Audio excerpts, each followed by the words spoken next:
Hello guys, আজ আপনাদের সামনে শেয়ার করলাম শীতকালীন সেরা সবজি। প্রথমে রুই মাছটি পরিষ্কার করে ধুয়ে নিলাম। হলুদের গুঁড়ো অল্প পরিমাণ দিয়ে দিলাম, মরিচের গুঁড়ো, লবণ, সয়াবিন তেল দিয়ে হাত মিক্সড করে নেব।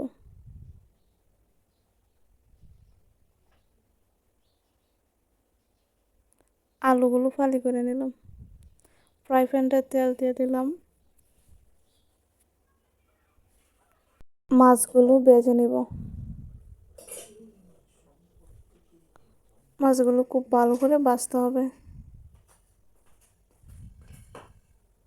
এ পর্যায়ে মাছগুলো নামিয়ে নেব। আলুগুলো ভেজে নেব। আলুগুলো ভাজলে তরকারিতে অন্যরকম একটা টেস্ট আসে।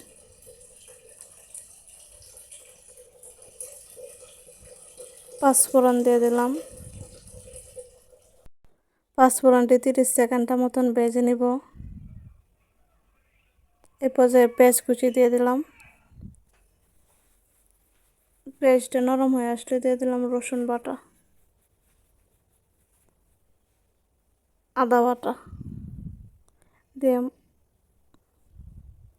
আদা রসুনের গন্ধটা যাওয়া পর্যন্ত ভেজে নিলাম।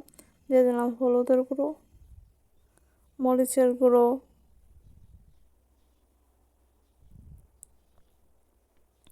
ধনিয়ার গুঁড়ো দিয়ে মশলাটা কষিয়ে নিলাম। এরপর যে আলুগুলো দিয়ে দিলাম এবং পরিমাণ মতো লবণ দিয়ে দেব।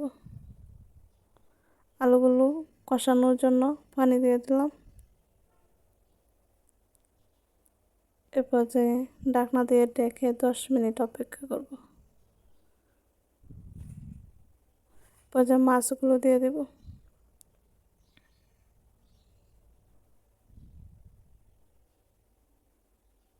আবারও ডেকে 5 মিনিটের মতো অপেক্ষা করব।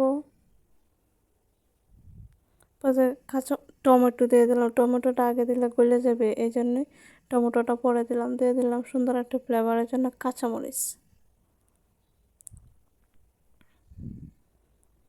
কিছু ধনে পাতা কুচি দিয়ে দিলাম।